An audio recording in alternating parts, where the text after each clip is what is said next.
Hi everyone, and welcome to a new video. This is my BMW M3 e46. It's a O2 car. It's done around 100,000 kilometers, and the reason why I'm bringing you this car is because I'm going to do a project with it.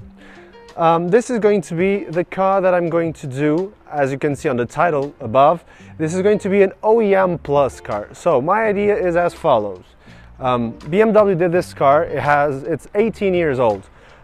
It's got 18-year-old technology. Despite that, it's quite a good car, like you will see in the review that I'm going to make after.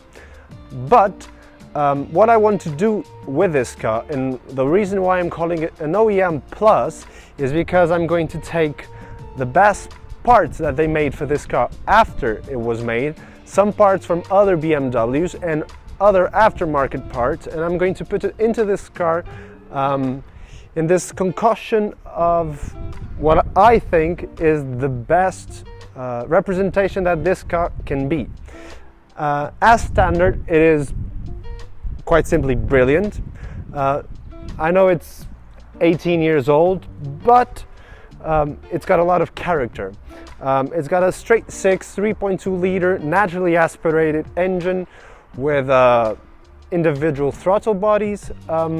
It makes it sound like no other BMW. It's quite metallic, quite raspy. And I have this series of mods that go all the way from the steering rack to the suspension, some things on the interior as well, creature comforts. So basically I'm going to update this car to something that was made today in 2020. The interior is going to have CarPlay. That's not very difficult, but it's quite a creature comfort for a car of this age. The suspension is going to be upgraded.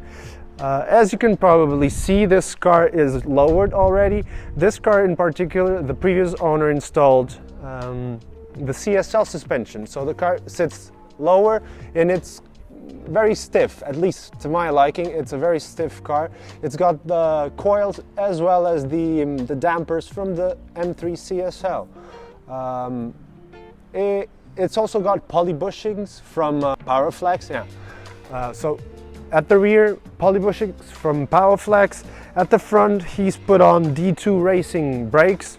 I had never heard of these brakes before. They're quite good, and the price to quality ratio is very good actually. The rims, I'm also thinking about changing these to the CSL ones, and this is not going to be a CSL car. I'm just going to take a few pieces from the CSL that I think enhance this car, and I'm going to be making this into a livable everyday car. It's still going to be very focused, obviously, but I'm just going to enhance everything. But now let's hop in the inside and I'll show you a little bit more. So now we're inside the car. You're obviously outside, but it doesn't matter. This car, I mean, to me, this interior is... Before this car, I had an E92, and what I can tell you is that it's a little bit more rough on the edges, but it still retains that BMW feel. This car in particular, it suffers from things that these cars usually suffer. So for example, this lining here, it's coming unglued. I'm going to take care of that. The A pillars as well as the C pillars at the back there, the cloth is coming unglued as well. And then the interior in general is in quite good condition.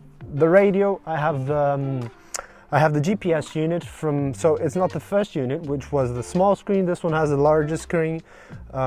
It's in very good condition, but it just isn't up to par to modern days. The graphics they're 18-year-old graphics, and to me they just don't work anymore. So I'm going to take care of that. I'm going to be installing a unit. It's nothing new, it's nothing fancy, but it's a unit that, from my research, it's the best unit for this car. It's got automatic headlights as well, rain sensor, it's got bi-xenons at the front, I've got the Harman Kardon, and most important, it's got a 6-speed manual gearbox. This car came with either a 6-speed manual or a 6-speed SMG gearbox, which is an automated, robotized manual gearbox. So it's the interior of this gearbox, of that gearbox, is actually a manual gearbox, and then it has a computer that does the shifting for it. It activates the clutch, etc., etc. The only thing is that when you're driving on it, it's quite good. I mean, it's reasonably good. But when you're just pootling along, when you're just driving, going to the shops, as this car is supposed to as well. This car is supposed to be able to go on the track. So right now we're next to the Estoril track here in Portugal, but it's also supposed to take you to the shops. That's what this car was made for. BMW made this car based on the 3 Series Coupe. This car is an enthusiast car, but for example, he can only have one car. He can buy this car, he can purchase this car, and it will do it all. Other than that, the gear lever, I'm also going to change it because it feels good in the hand, wink wink. It's illuminated, which is, I mean, it's not very common for a manual gearbox to be illuminated, but it's just far too tall. There are some short shifter kits that they sell, but I don't think I'm going to go that route. I'm going to go a different route, and you'll see afterwards. It's nothing new, and a lot of the content that I'm using to funnel all this build is from what's already on the forums. So most likely I'm not inventing anything new. I'm just taking what people have already done, picking the best parts for myself, and doing this OEM Plus build. As I said before, this is just going to take this car to a whole new level. It's going to bring it to the 20th century, and it's going to make it as if the car was produced today. The design, obviously, despite aging quite well, if you look at this car and if you look at the modern day equivalent of this car, the M4, you can see that the M4 is much more aggressive, and you can instantly see that the M4 is something special, whereas this car, it's more subdued. You have to know what you're looking to know exactly what you're looking at. So a common person probably doesn't know what this is. Other than that, it's got 4 electric windows. The rear windows, they open outwards, which BMW stopped doing completely. I don't know why, perhaps issues with reliability, but it's a nice treat. AC, everything. This car is quite the masterpiece in creature comfort. In terms of practicality, it's got door bins, it's got an armrest. The CSL, for example, it does not have an armrest, and it's also got this little cubby right here that you can stash things. The dials, they're quite easy to read. The pedals, they're great for heel and toe, very good, but all BMW pedals are good, very good for heel and toe. We have got DSC and we've got the Sport button. This car doesn't have a distinction between DSC and DTC. It's all combined into one. So you press that button once and everything is off, which it's handy if you want to do skid and you're in a rush. Sport button, what it does is it remaps the throttle to super aggressive mode. So effectively what it does is it shortens the length of the throttle, so you can do this test yourself. You just put your foot on the same position, press the Sport button, and the car just starts moving quickly. It just starts moving quicker because it adjusts the length of the throttle. Cigarette lighter, if you're into smoking cigars. I've got electric seats.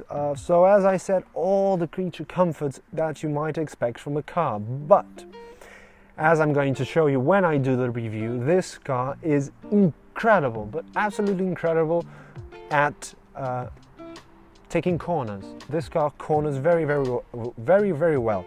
That's in part to the way it was built, but also because it has the CSL suspension and the bushings from Powerflex. I know that you're all wanting to hear this, and The car that I had before had a key fob, which, I mean, I just had it in my pocket. I had comfort access. I had it in my pocket and I just pressed the button. If you didn't have comfort access, you just put the key in the slot and press the button. Funny enough, this is quite the, it's something new. I know that this is old technology, but having a key that you can slot in the car, turn the key and the engine comes alive, that's something that you just don't see anymore these days. Oh, by the way, I've also got an electrochromatic rear view mirror, and the mirrors, the passenger mirror even when you put it on reverse, so it falls to the wrong position because it falls far too low. But we'll also be fixing that during this build. So you probably want to hear this.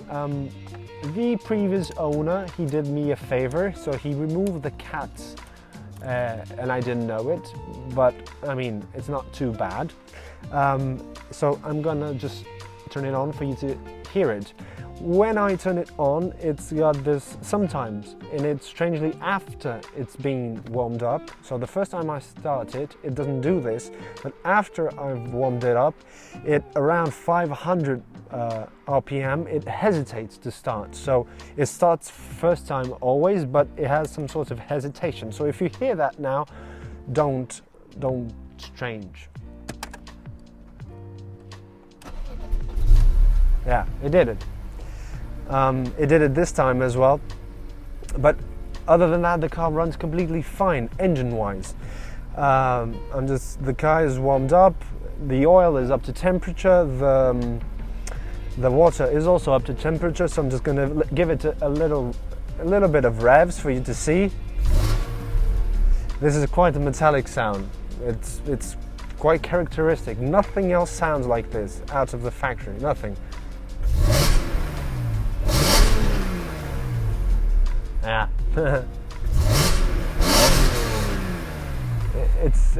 Nothing sounds like this. So that's enough. As I was saying, this car, it has a few issues, not many, drivetrain wise. So the engine, to the best of my ability, is A-OK. The vanos has been revised. The cylinder gaskets, I don't remember the name of the issue. I think it's the camshaft. They have been replaced by BMW. So engine-wise, I'm good to go. The only thing that this car has, and it can be a little bit of a pain, is two to three things. That thing on startup, which might be nothing. It might be the spark plugs a little bit dirty. It might be something in, I don't know, in the map. I have no idea. Then it's got around 2,000 revs. I hear something rattling, something from the underside of the car. I think it might be either the exhaust where it connects, the connections of the exhaust, or some metal sheet from the under tray of the car that is either too tight or not tight enough. So I'll have that fixed. It should probably be an easy fix. And lastly but not least, of the major problems, because for me this A-pillar being the cloth peeling off, to me, is an issue, but it isn't a major issue. It's the drivetrain that goes to the back. So I'm going to show you this in a little bit. I'll put a clip right now. Possibly you'll be able to hear it.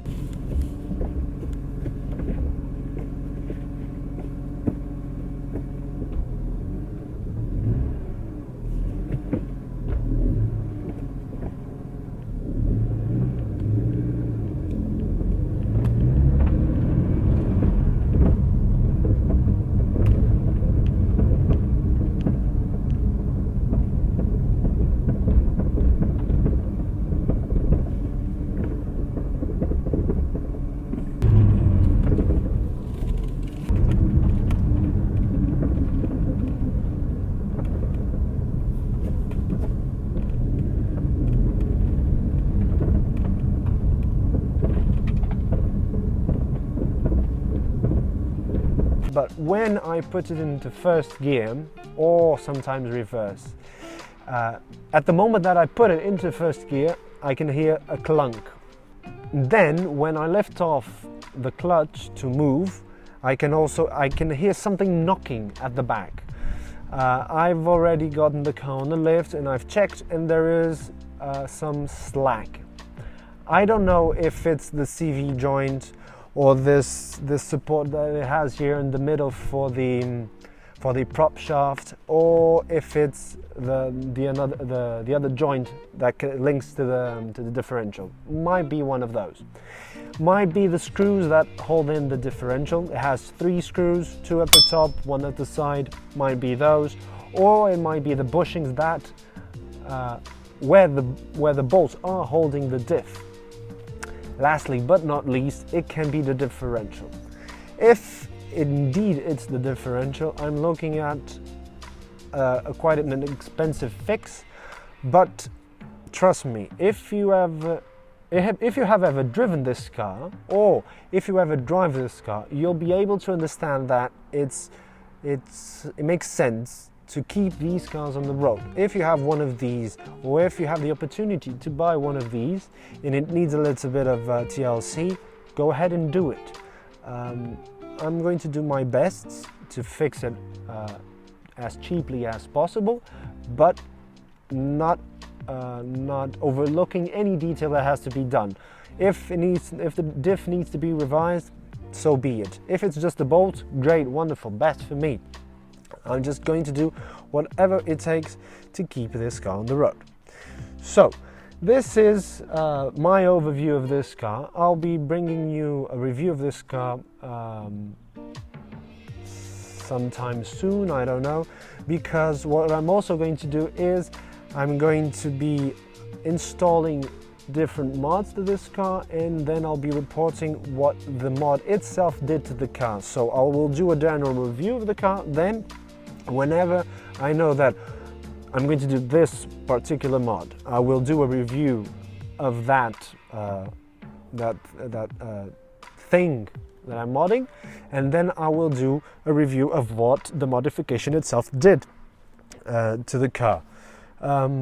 So if you have any questions, any doubts, write them down below. If you have any more ideas of what this clunk might be, I know that there is also a famous BMW clunk for these cars, but I don't think that is it.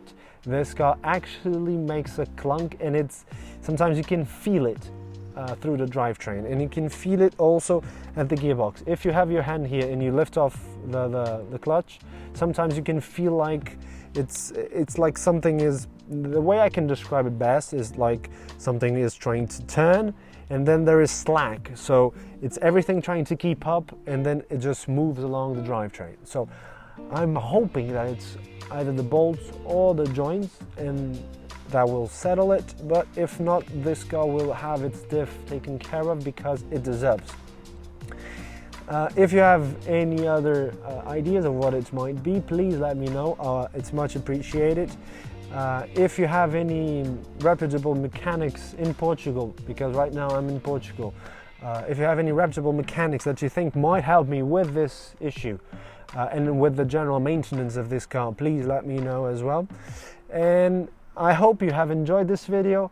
I'll be coming back to you soon, I hope, and with better news. Be sure to subscribe as well. Leave a like if you like this video. It also helps me a lot because of the YouTube algorithm, as people know these days. And basically, it's going to be another E46 that is getting modded, but it's getting modded to my taste. And I do think that the OEM Plus thing that I'm doing is going to bring this car to another level. So, thank you for watching, and I'll catch you on the next one. Bye!